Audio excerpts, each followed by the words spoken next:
김선영은 한 발 다가섰습니다. 잠깐만이라도 유리 너머에서라도 보게 해주세요.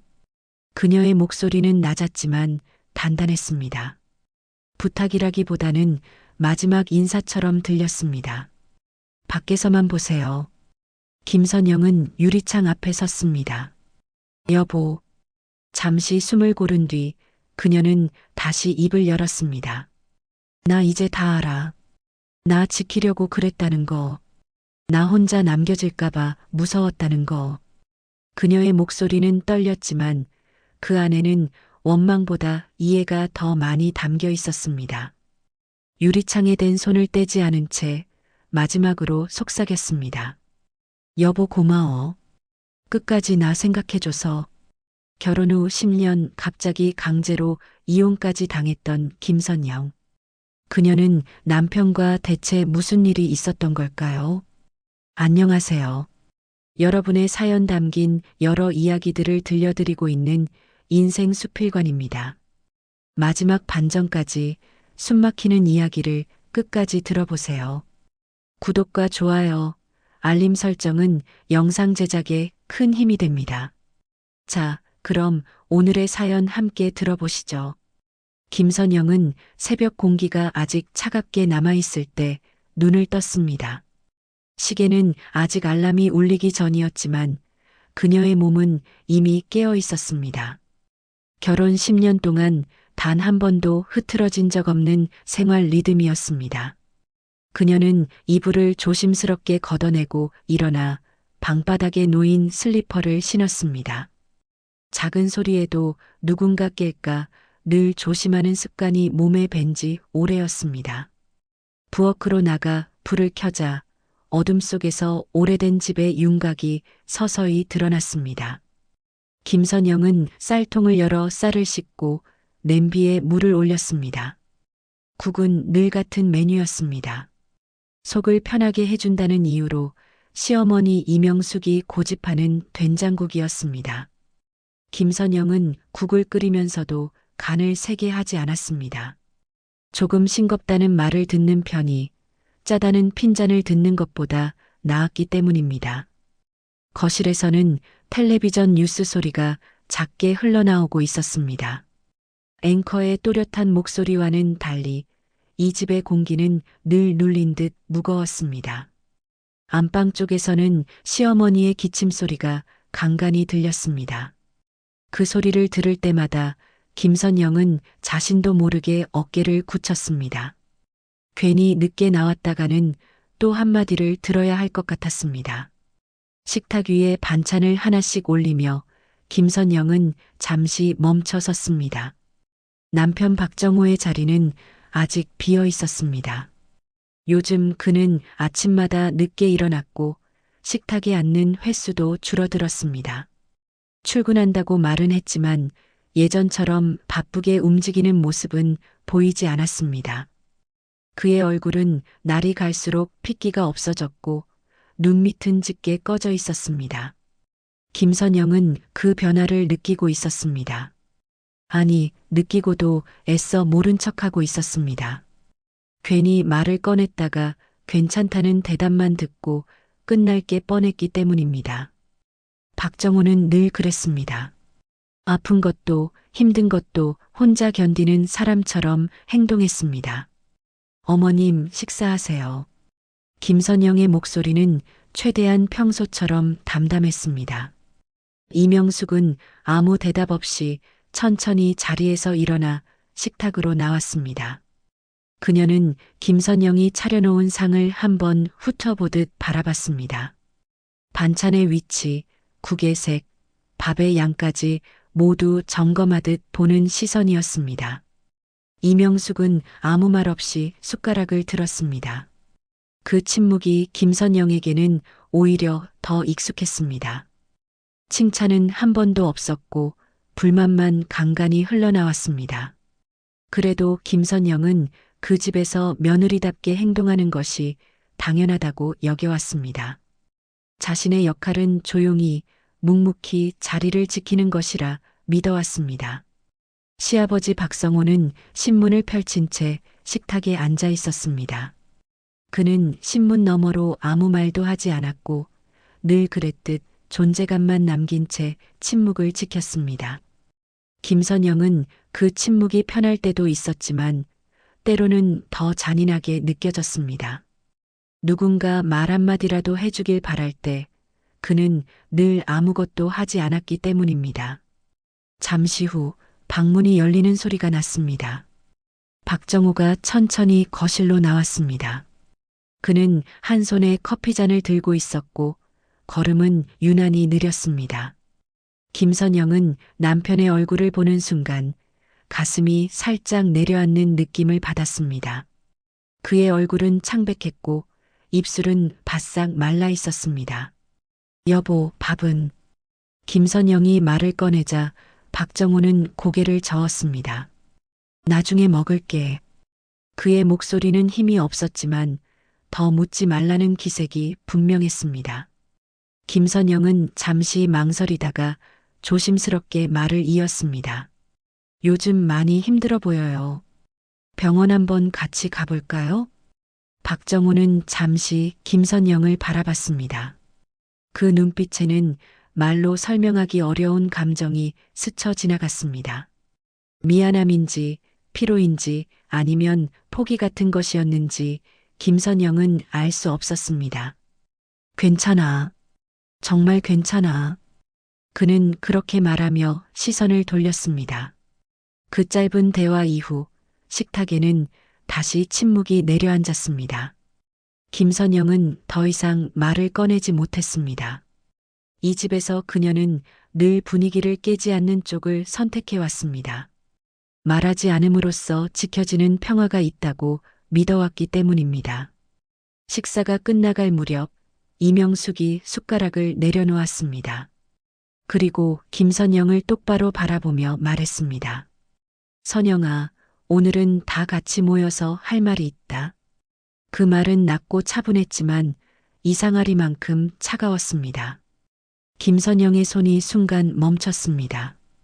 그녀는 무의식적으로 앞치마를 고쳐주었습니다. 이 집에서 할 말이 있다는 말은 결코 가벼운 의미가 아니었습니다. 대개 그 말 뒤에는 늘 그녀가 감당해야 할 몫이 따라왔습니다. 네, 어머님. 김선영은 고개를 숙여 대답했지만 가슴 안쪽이 서서히 조여오는 것을 느꼈습니다. 박정호는 아무 말 없이 고개를 떨군 채 커피를 마시고 있었습니다. 그 모습이 이상하리만큼 불안하게 느껴졌습니다. 김선영은 그때도 몰랐습니다. 이 평범해 보이던 아침이 아무 일도 없는 척 흘러가던 이 시간이 자신이 10년 동안 붙잡고 있던 가족이라는 이름을 송두리째 흔들어 놓을 시작이라는 사실을요. 그날 오전은 이상하리만큼 길게 늘어졌습니다. 김선영은 설거지를 마치고도 한동안 부엌을 떠나지 못했습니다. 손에 쥔 수세미는 이미 멈춰 있었지만 그녀의 마음은 계속 같은 자리에서 맴돌고 있었습니다. 시어머니 이명숙의 말 한마디가 귓가를 떠나지 않았기 때문입니다. 다 같이 할 말이 있다. 그 문장은 짧았지만 김선영에게는 묘하게 무거운 예감으로 남아 있었습니다. 거실에서는 텔레비전 소리만 흘러나오고 있었습니다. 시아버지 박성호는 이미 신문을 덮고 방으로 들어간 뒤였고 집안은 다시 조용해졌습니다. 남편 박정호는 출근한다는 말만 남긴 채 천천히 신발을 신었습니다. 그의 움직임은 평소보다 더 느렸고 김선영은 그 뒷모습을 바라보며 괜히 가슴이 답답해졌습니다. 여보, 오늘 몇 시쯤 들어와요? 김선영이 조심스럽게 묻자 박정호는 잠시 멈칫했습니다. 모르겠어. 좀 늦을 수도 있어. 그의 대답은 늘 그랬듯 모호했습니다. 김선영은 더 묻지 못하고 고개만 끄덕였습니다. 문이 닫히는 소리가 집안에 울렸습니다. 그 소리가 이상하게도 크게 느껴졌습니다. 김선영은 한동안 현관 쪽을 바라보다가 천천히 거실 소파에 앉았습니다. 손을 무릎 위에 얹었지만 손끝이 미세하게 떨리고 있었습니다. 잠시 후 안방 문이 열렸습니다. 이명숙이 천천히 걸어 나왔습니다. 그녀의 얼굴은 평소와 다르지 않았지만 눈빛은 유난히 단단해 보였습니다. 김선영은 그 눈빛을 보는 순간 본능적으로 자세를 고쳐 앉았습니다. 선영아, 네, 어머님. 오늘은 말 좀 길게 해야겠다. 이명숙은 그렇게 말하며 소파 맞은편에 앉았습니다.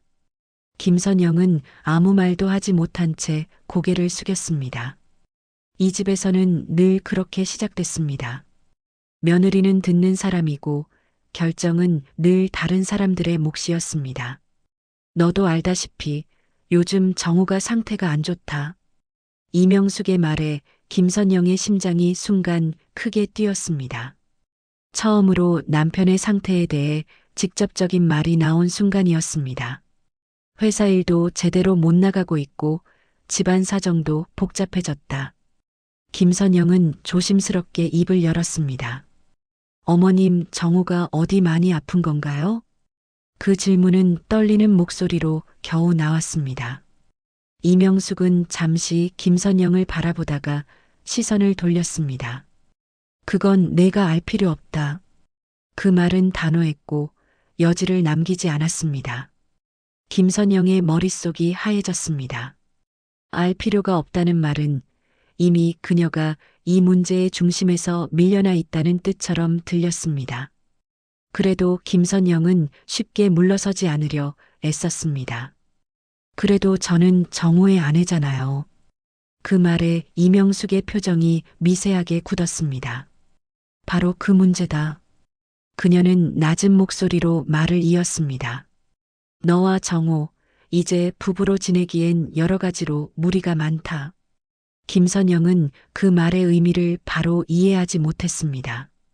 아니, 이해하고 싶지 않았습니다. 무리라니요, 무슨 말씀이세요? 이명숙은 가방에서 서류 봉투 하나를 꺼냈습니다. 그 봉투를 테이블 위에 내려놓는 순간 묵직한 소리가 났습니다.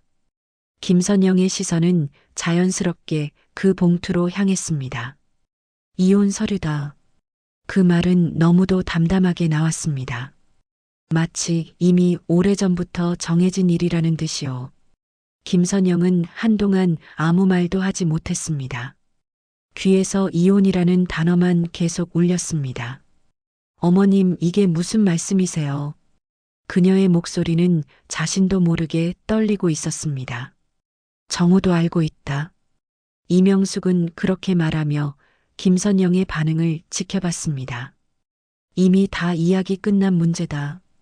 김선영은 믿을 수 없다는 듯 고개를 저었습니다. 정우가 그런 말을 했다고요? 그녀는 남편의 얼굴을 떠올렸습니다. 아침에 보았던 창백한 얼굴, 힘없이 커피잔을 쥐고 있던 손. 정우는 지금 상황을 감당할 여력이 없다. 집안일, 재산 문제, 병원 문제까지. 이명숙은 말을 이어갔지만 김선영의 귀에는 잘 들어오지 않았습니다. 그저 자신이 하나의 짐처럼 정리되고 있다는 느낌만이 또렷했습니다. 어머님, 저한테 잘못한 게 있으면 말씀해 주세요. 고치겠습니다. 더 잘하겠습니다. 김선영은 자신도 모르게 그렇게 말하고 있었습니다. 결혼 10년 동안 수없이 되뇌었던 말이었습니다. 이명숙은 고개를 저었습니다. 이건 잘하고 못하고의 문제가 아니다. 이 집을 위해 필요한 결정이다. 그 말에 김선영의 가슴이 철렁 내려앉았습니다. 이 집을 위해라는 말 속에는 그녀가 이미 이 집 사람이 아니라는 뜻이 담겨 있었습니다. 잠시 후 박정호에게서 전화가 걸려왔습니다. 이명숙은 스피커폰으로 전화를 받았습니다. 정우야. 응, 어머니. 김선영은 숨을 죽이고 그 통화를 들었습니다. 선영이한테 이야기 시작했다. 잠시 침묵이 흐른 뒤 박정호의 목소리가 들렸습니다. 알겠어요. 그 짧은 대답이 김선영의 가슴을 가장 깊이 찔렀습니다. 변명도 부정도 없었습니다. 그저 받아들이는 듯한 목소리였습니다. 전화를 끊은 뒤 거실에는 다시 침묵이 흘렀습니다. 이명숙은 서류 봉투를 김선영 쪽으로 밀어놓았습니다. 오늘 안으로 정리하자. 김선영은 그 봉투를 바라보며 한동안 움직이지 못했습니다. 눈앞이 흐려졌고 숨이 막히는 것 같았습니다. 아직 아무것도 설명되지 않았는데, 아직 아무것도 끝나지 않은 것 같은데, 그녀의 결혼 생활은 이미 문장 하나로 정리되고 있었습니다. 그 순간 김선영은 느꼈습니다. 이 집에서의 10년이, 자신의 자리와 이름이 지금 이 조용한 거실에서 천천히 지워지고 있다는 사실을요. 그날 밤 김선영은 거의 한숨도 자지 못했습니다. 눈을 감으면 낮에 보았던 이혼 서류 봉투가 떠올랐고, 귀를 막아도 이명숙의 차가운 목소리가 머릿속에서 되풀이됐습니다. 시계 초침 소리는 평소보다 유난히 크게 들렸고, 그 소리는 마치 그녀의 시간을 한 칸씩 잘라내는 것처럼 느껴졌습니다. 몸은 피곤했지만 잠은 오지 않았고, 가슴 한가운데에는 답답한 돌덩이 하나가 얹힌 것처럼 무거웠습니다. 새벽 4시쯤 김선영은 결국 이불을 걷어차고 일어났습니다. 부엌으로 나와 물을 한 컵 따랐지만 물은 목으로 잘 넘어가지 않았습니다. 창밖을 바라보니 아직 어둠이 짙게 깔려 있었고 골목 가로등만이 희미하게 빛나고 있었습니다. 그 불빛을 바라보다가 김선영은 문득 이런 생각이 들었습니다. 이 집에서 나만 아무것도 모르고 있었던 건 아닐까? 아침이 밝아올수록 불안은 더 선명해졌습니다. 이명숙은 이른 시간에 외출했다는 말만 남기고 집을 비웠고, 박성호는 신문을 들고 방으로 들어가 문을 닫았습니다. 집 안에는 사람의 기척이 거의 느껴지지 않았습니다. 평소라면 편해야 할 조용함이 그날은 유난히 김선영을 고립시키는 듯 했습니다. 김선영은 결심하듯 외투를 챙겼습니다. 이대로 아무것도 하지 않고 도장만 찍을 수는 없다는 생각이 머릿속을 떠나지 않았기 때문입니다. 남편 박정호에게 직접 물어야 했습니다. 그가 정말로 이혼을 받아들인 것인지, 아니면 말할 수 없는 사정 때문에 침묵하고 있는 것인지. 현관을 나서기 전 김선영은 휴대전화를 들여다봤습니다. 통화 기록에는 여전히 남편의 부재중 전화도 메시지도 없었습니다. 그녀는 잠시 망설이다가 번호를 눌렀습니다.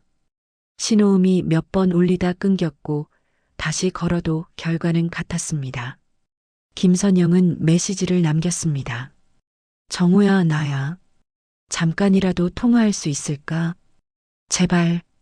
문장을 보내고 나서도 한동안 휴대전화를 손에서 놓지 못했습니다. 하지만 화면은 끝내 조용했습니다. 그때 김선영의 머릿속에 하나의 장소가 떠올랐습니다. 박정호가 몇 달 전부터 자주 들락거린다던 병원이었습니다. 그때마다 그는 별거 아니야라며 웃어넘겼지만 그 웃음은 점점 힘을 잃어가고 있었습니다. 김선영은 더 이상 망설이지 않고 병원으로 향했습니다. 병원에 들어서자 특유의 소독약 냄새가 코를 찔렀습니다. 사람들은 바쁘게 오가고 있었고, 누군가는 울고 누군가는 무표정한 얼굴로 앉아 있었습니다. 김선영은 그 모든 풍경이 낯설게 느껴졌습니다. 이곳은 남편이 혼자 버티고 있었던 세계일지도 모른다는 생각이 들었기 때문입니다. 접수대 앞에 서기까지 김선영은 몇 번이나 심호흡을 했습니다. 저기요. 목소리는 생각보다 떨렸습니다. 박정호 씨, 혹시 오늘 진료가 잡혀 있나요? 직원은 컴퓨터 화면을 보다가 잠시 손을 멈췄습니다. 그리고 조심스럽게 물었습니다. 보호자분이신가요? 그 질문 하나로 김선영의 가슴이 철렁 내려앉았습니다. 아내입니다. 그녀는 그렇게 말하면서도 그 말이 언제까지 유효할지 알 수 없다는 생각에 마음이 서늘해졌습니다. 직원은 난처한 표정을 지었습니다. 죄송하지만 보호자분으로 등록된 분만 상세한 안내가 가능합니다. 현재 보호자는 어머님으로 되어 계세요. 김선영은 한동안 말을 잃었습니다. 보호자라는 단어가 이렇게 명확하게 그녀를 밀어낼 줄은 몰랐습니다. 그럼 남편이 지금 병원에 있는 건 맞나요? 그녀는 최소한 그것만이라도 확인하고 싶었습니다. 직원은 주변을 살피더니 낮은 목소리로 말했습니다. 네, 입원 중이신 건 맞습니다. 상태는 솔직히 많이 좋지 않으세요. 그 말이 떨어지는 순간 김선영의 시야가 잠시 흔들렸습니다. 다리가 풀릴 것 같아 접수대를 붙잡았습니다. 많이 좋지 않다는 말의 의미를 묻고 싶었지만 입이 쉽게 떨어지지 않았습니다. 그녀는 겨우 고개만 끄덕인 채 그 자리를 떠났습니다. 복도를 걷는 동안 김선영의 머릿속은 복잡했습니다. 왜 아무도 자신에게 말해주지 않았는지, 왜 이혼 이야기가 이렇게 갑작스럽게 나왔는지 모든 퍼즐 조각이 조금씩 맞춰지고 있었습니다. 그때 누군가 그녀를 불렀습니다. 혹시 김선영 씨 맞으세요? 병원 사회복지사 최은주였습니다. 김선영은 놀란 눈으로 그녀를 바라봤습니다. 정호 씨와 관련해서 잠깐 드릴 말씀이 있습니다. 최은주의 표정에는 조심스러움과 함께 미묘한 안타까움이 담겨 있었습니다. 그들은 사람이 없는 상담실로 이동했습니다. 문이 닫히자 공간은 더 조용해졌습니다. 제가 드릴 수 있는 말씀에는 한계가 있습니다. 최은주는 먼저 그렇게 말했습니다. 김선영은 고개를 끄덕였습니다. 그냥 알고 싶어요. 왜 저만 아무것도 몰랐는지요. 최은주는 잠시 말을 고르다가 천천히 입을 열었습니다. 정호 씨가 처음 입원했을 때 아내분 이야기를 많이 하셨어요. 걱정된다고, 미안하다고요. 그 말에 김선영의 눈가가 붉어졌습니다. 그런데 보호자 변경이 빠르게 진행됐고 그 이후로는 병원에서도 규정상 더 이상 연락을 드릴 수 없었습니다. 그녀의 말은 담담했지만 그 안에는 많은 이야기가 숨어 있었습니다. 김선영은 더 묻지 않았습니다. 이미 충분히 이해했기 때문입니다. 병원을 나서며 김선영은 다시 휴대전화를 확인했습니다. 여전히 남편에게서 연락은 없었습니다. 하늘은 맑았지만 그녀의 마음속은 점점 더 어두워졌습니다. 그날 김선영은 처음으로 분명히 느꼈습니다. 이혼 서류보다 더 무서운 것은 자신이 남편의 삶에서 그리고 이 가족의 세계에서 이미 지워진 이름이 되어가고 있다는 사실이라는 것을요. 병원을 다녀온 다음 날 아침 김선영은 유난히 몸이 무거웠습니다. 눈을 뜨는 순간부터 가슴 안쪽이 조여오는 느낌이 들었고 숨을 깊게 들이마셔도 답답함은 쉽게 가라앉지 않았습니다. 전날 병원에서 들었던 말들이 머릿속에서 계속 맴돌고 있었기 때문입니다. 입원 중이신 건 맞습니다. 상태는 많이 좋지 않습니다. 그 문장들은 밤새 그녀를 잠들지 못하게 했고 새벽녘이 되어서야 겨우 눈을 붙일 수 있었습니다. 부엌으로 나와 물을 올리며 김선영은 멍하니 창밖을 바라봤습니다. 이 집에서의 아침은 늘 비슷했지만 그날은 공기부터 달랐습니다. 이명숙은 여전히 아무 말이 없었고 박성우 역시 신문만 넘길 뿐 김선영을 바라보지 않았습니다. 마치 전날의 일은 이미 끝난 일이라는 듯 집안은 다시 일상으로 돌아간 것처럼 보였습니다. 그 사실이 오히려 김선영을 더 불안하게 만들었습니다. 아침 식사를 마친 뒤 김선영은 조심스럽게 말을 꺼냈습니다. 어머님, 오늘 정호 있는 병원에 다녀오려고 합니다. 그 말에 이명숙의 손이 잠시 멈췄습니다. 그러나 곧 아무렇지 않다는 듯 숟가락을 내려놓았습니다. 갈 필요 없다. 그 한마디는 짧았지만 단호했습니다. 김선영은 순간 말을 잇지 못했습니다. 그래도 남편인데요.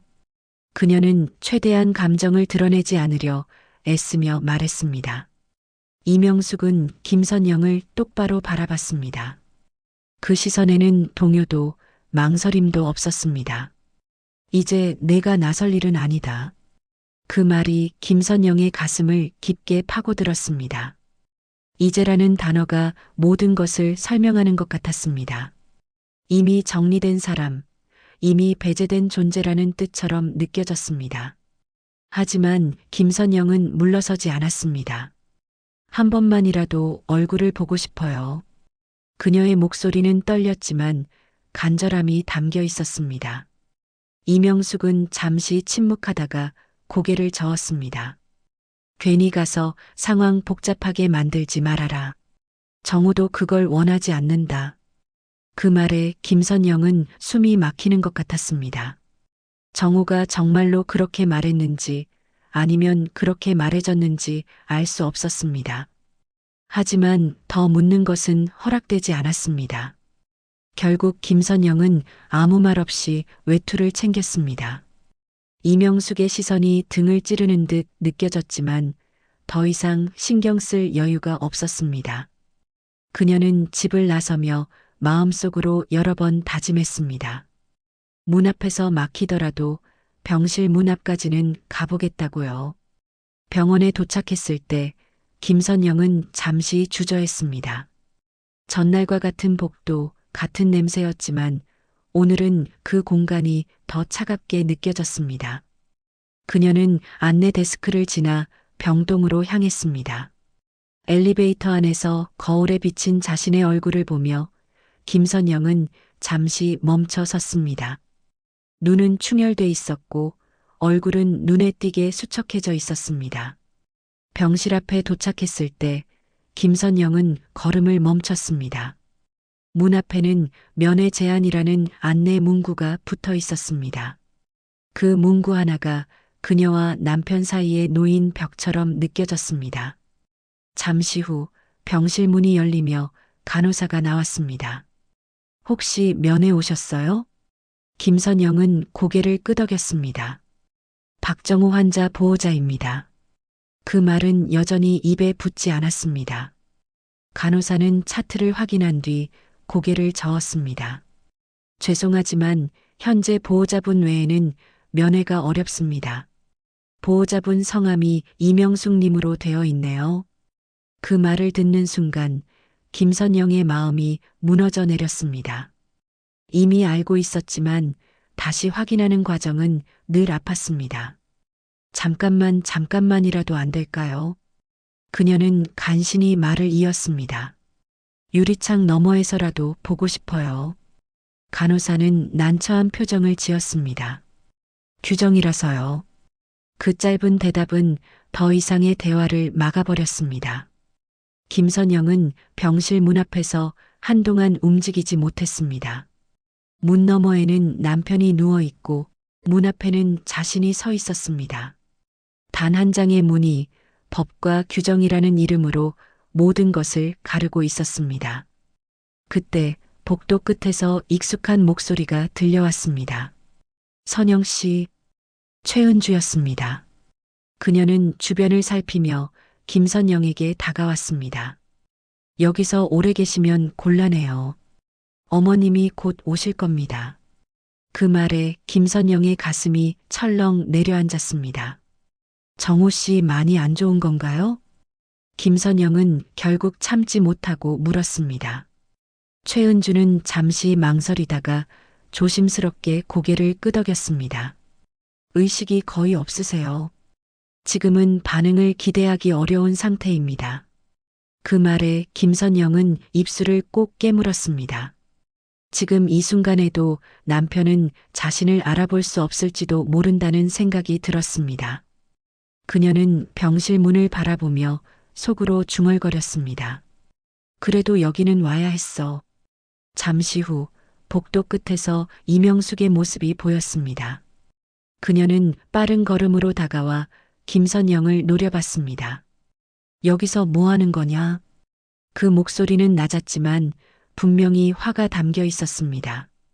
김선영은 아무 말도 하지 못했습니다. 이명숙은 간호사에게 무언가를 짧게 설명했고 김선영은 그 사이에서 완전히 밀려났습니다. 모든 상황은 너무 빠르게 정리됐습니다. 결국 김선영은 병원 밖으로 나와야 했습니다. 자동문이 닫히는 순간 그녀는 뒤를 돌아봤습니다. 그 안에 남편이 있고 그 안에 그녀의 10년이 남아 있었습니다. 그날 김선영은 분명히 깨달았습니다. 자신은 더 이상 병실 안으로 들어갈 수 없는 사람이라는 것을, 그리고 그 문은 사랑이 아니라 규정과 선택에 의해 닫혔다는 사실을요. 김선영은 병원에서 돌아온 뒤에도 한동안 집으로 들어가지 못했습니다. 병원 자동문이 닫히며 들렸던 둔탁한 소리가 아직도 귓가에 남아 있었기 때문입니다. 문 하나를 사이에 두고 남편과 갈라졌던 그 순간이 마음속에서 계속 반복 재생되고 있었습니다. 그녀는 골목 입구에 한참을 서서 숨을 고르다가 마치 벌을 받으러 가는 사람처럼 천천히 발걸음을 옮겼습니다. 현관문을 여는 순간 집안의 공기가 차갑게 느껴졌습니다.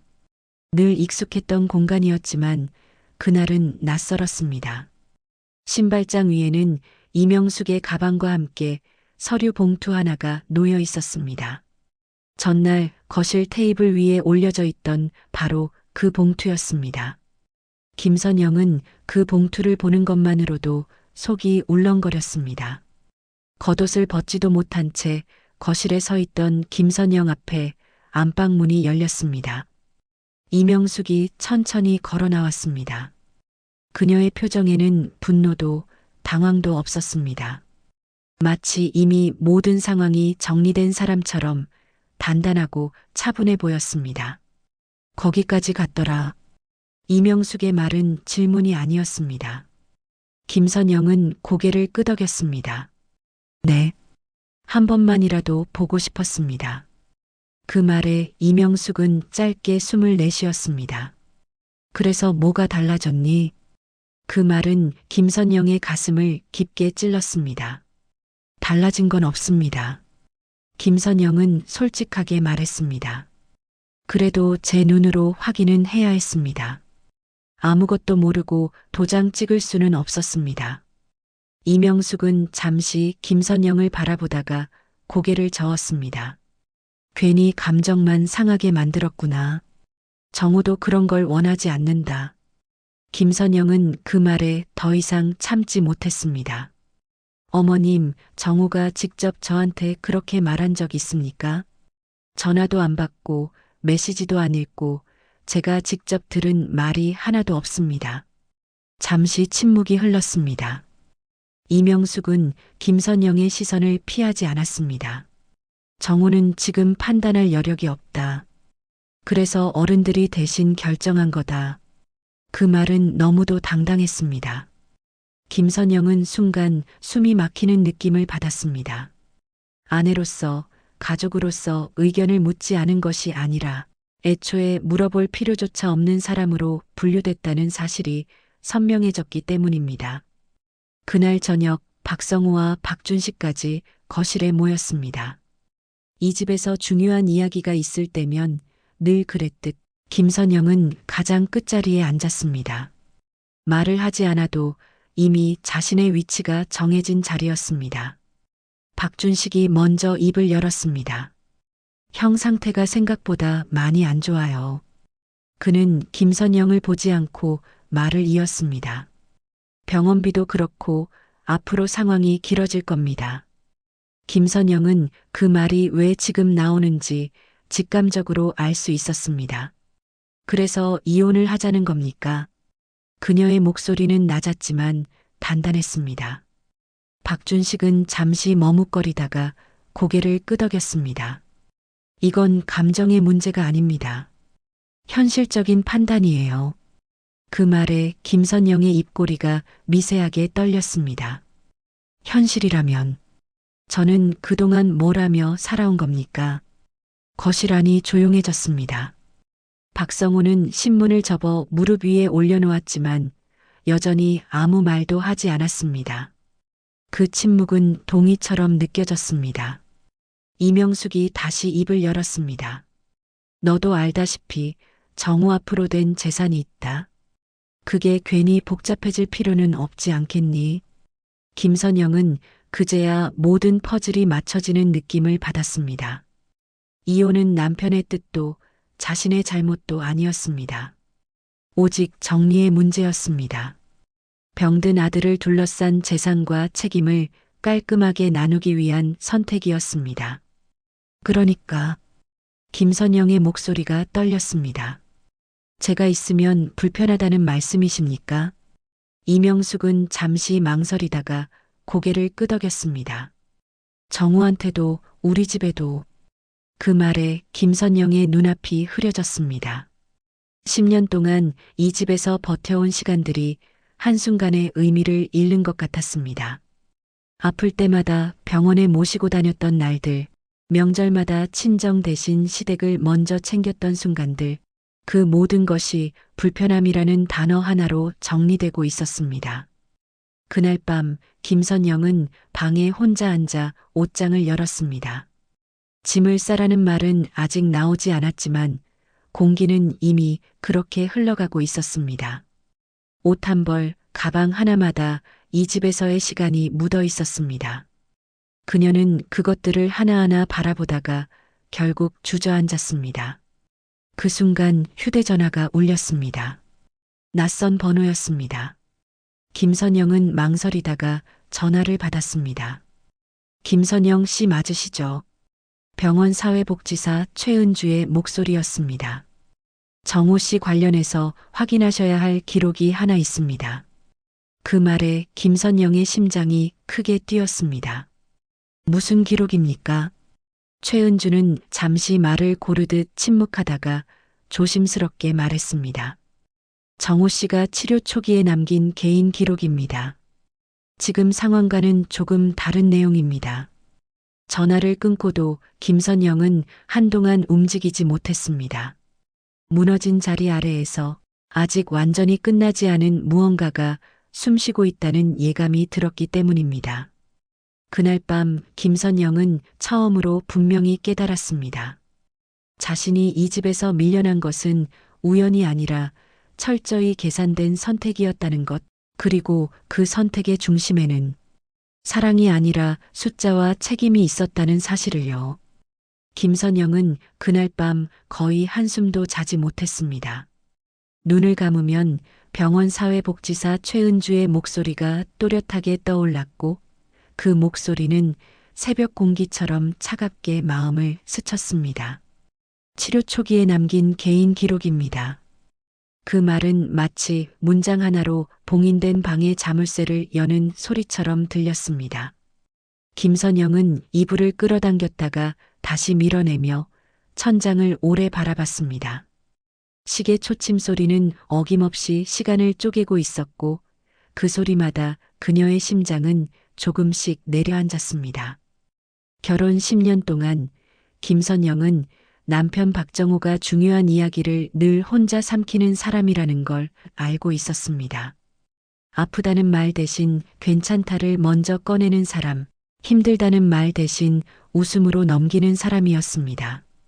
그녀는 그런 남편을 이해한다고 생각했고 그 이해가 곧 사랑이라고 믿었습니다. 하지만 그날 밤 김선영은 처음으로 그 이해가 얼마나 얕았는지를 깨닫고 있었습니다. 새벽 5시쯤 김선영은 조용히 일어났습니다. 집안은 숨소리 하나 들리지 않을 만큼 고요했습니다. 이명숙과 박성호의 방문은 굳게 닫혀 있었고 그 문들은 마치 오래전부터 김선영을 가로막아온 경계선처럼 느껴졌습니다. 그녀는 부엌불도 켜지 않은 채 외투를 집어들었습니다. 오늘은 누구의 허락도 필요 없는 날이라고 스스로에게 말해주고 싶었습니다. 병원으로 가는 길은 이상하리만큼 길게 느껴졌습니다. 버스 창밖으로 스쳐가는 풍경은 평소와 다르지 않았지만 김선영의 마음은 이미 예전의 자리로 돌아갈 수 없다는 걸 알고 있었습니다. 병원 건물이 보이자 그녀는 무의식적으로 숨을 깊게 들이마셨습니다.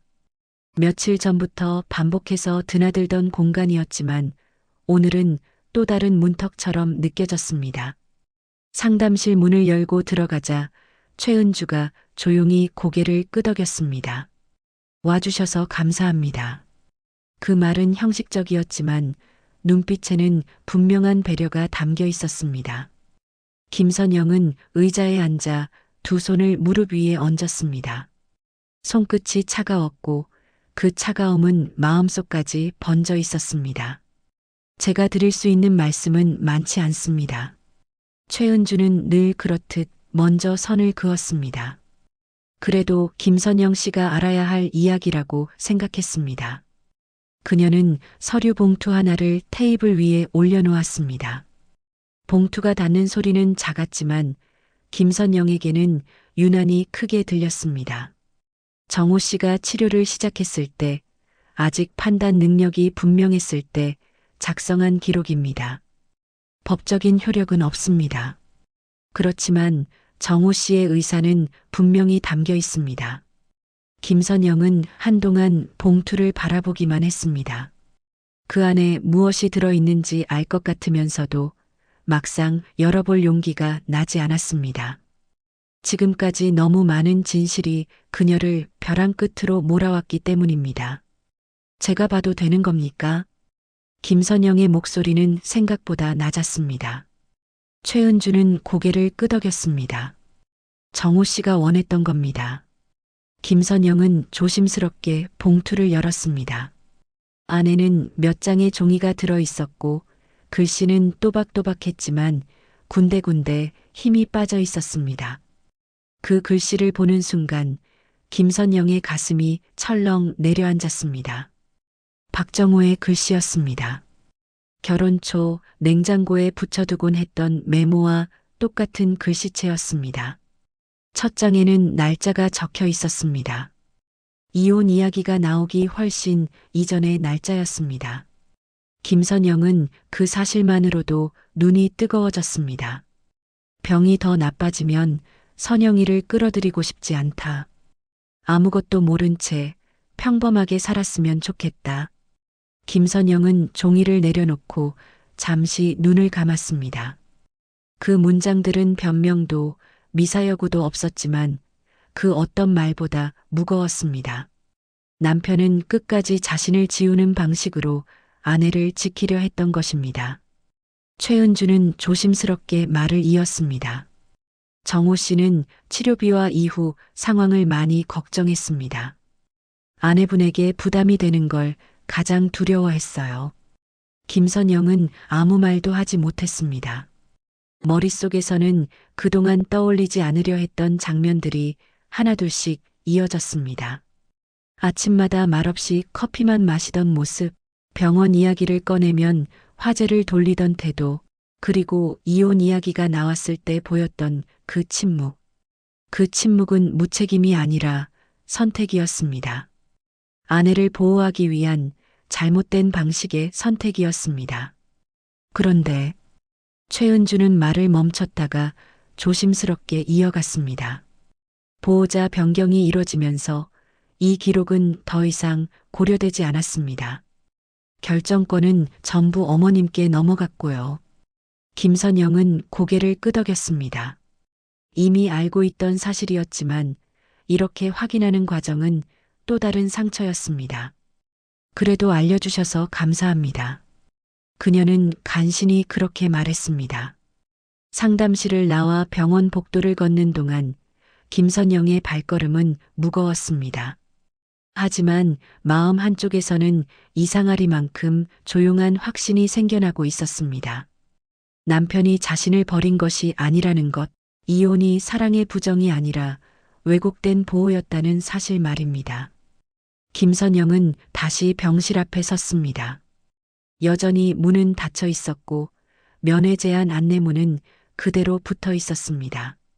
그 문 앞에서 그녀는 한동안 움직이지 않았습니다. 이번에는 들어가지 못해서가 아니라 들어가지 않아도 괜찮을 것 같았기 때문입니다. 유리 너머로 보이는 병실 안은 희미했습니다. 기계 소리가 일정한 리듬으로 흘러나오고 있었고 그 소리는 마치 박정호의 숨처럼 느껴졌습니다. 김선영은 손바닥을 유리에 살짝 댔습니다. 여보. 그녀는 아주 작은 목소리로 말했습니다.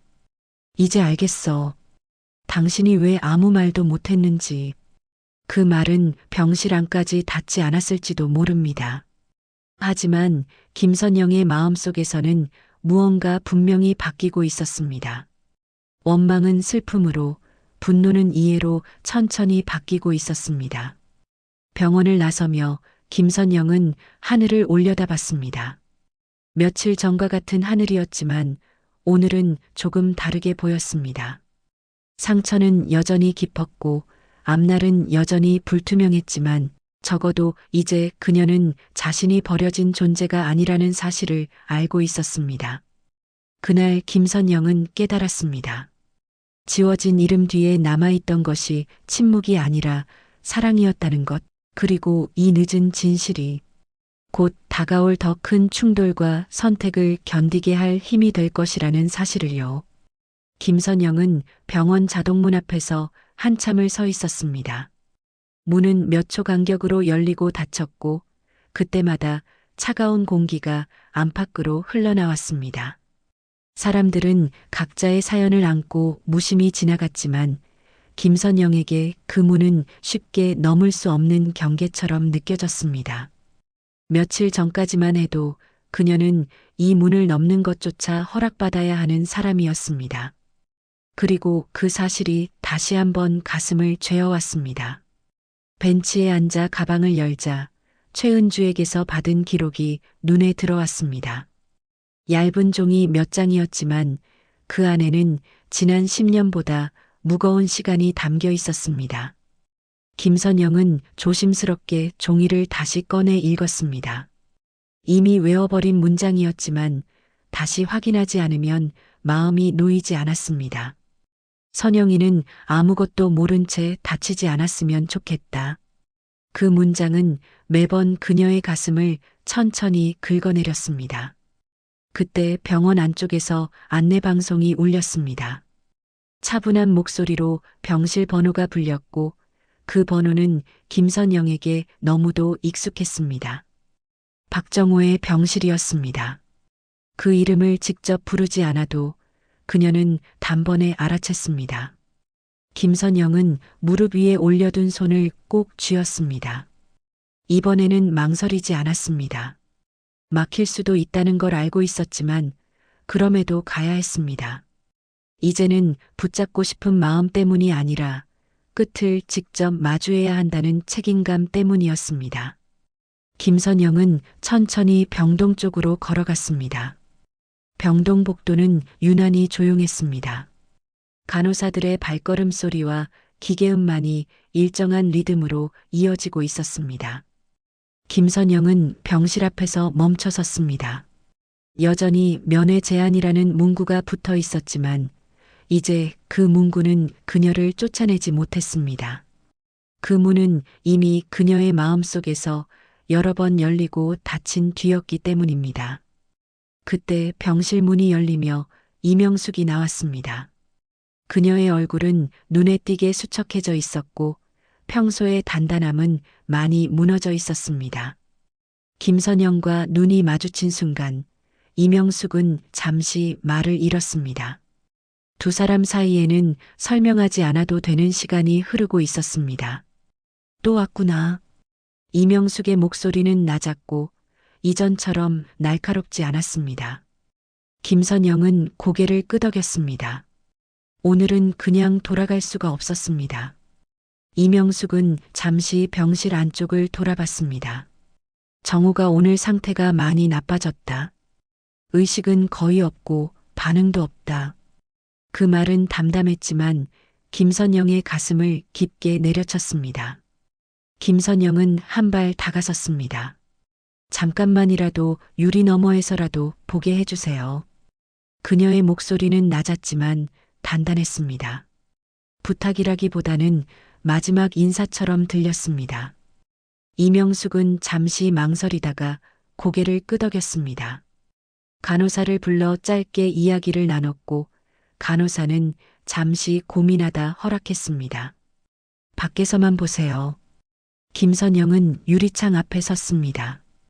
병실 안은 희미했고 산소호흡기 소리가 일정하게 울리고 있었습니다.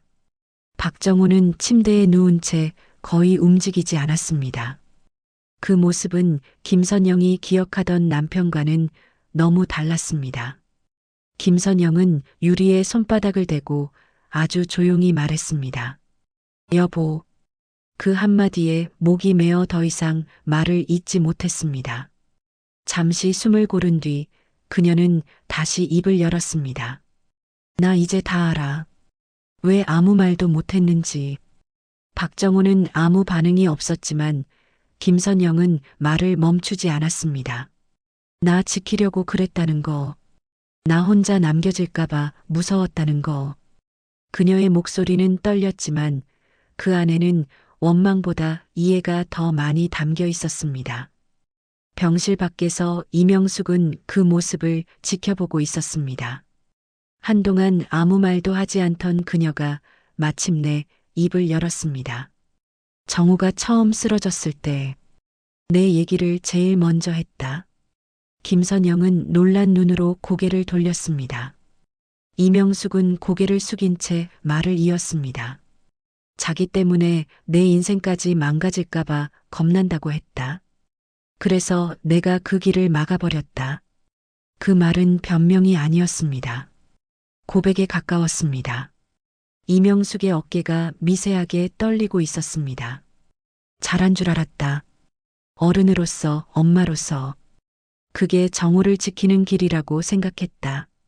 이명숙의 목소리는 점점 낮아졌습니다. 김선영은 아무 말도 하지 않았습니다. 분노로 따지기에는 이 자리가 너무 늦은 시간이었기 때문입니다. 그녀는 다시 유리창을 바라봤습니다. 그 안에 있는 사람은 이미 모든 선택의 결과를 짊어진 채 누워 있었습니다. 그때 병실 안에서 기계음이 달라졌습니다. 간호사들이 빠르게 움직였고 의사 오진석이 병실로 들어갔습니다. 복도에 긴장된 공기가 퍼졌습니다. 김선영은 그 자리를 떠나지 않았습니다. 유리창에 댄 손을 떼지 않은 채 마지막으로 속삭였습니다. 여보 고마워. 끝까지 나 생각해줘서. 잠시 후 병실 문이 열렸고 오진석이 나왔습니다. 그는 말없이 고개를 숙였습니다. 그 행동 하나로 모든 설명은 끝났습니다. 김선영은 그 순간 눈을 감았습니다. 울음은 터지지 않았습니다. 너무 많은 감정이 한꺼번에 몰려와 오히려 아무 소리도 나오지 않았습니다. 그날 김선영은 깨달았습니다. 이 싸움의 끝은 이기는 것이 아니라 사랑이 어떤 모습으로 남았는지를 받아들이는 일이라는 것을요. 그리고 그 진실을 마주한 순간부터 자신의 삶은 다시 다른 방향으로 흘러가게 될 것이라는 사실을요. 장례식장은 이른 아침부터 낮은 울림으로 가득 차 있었습니다.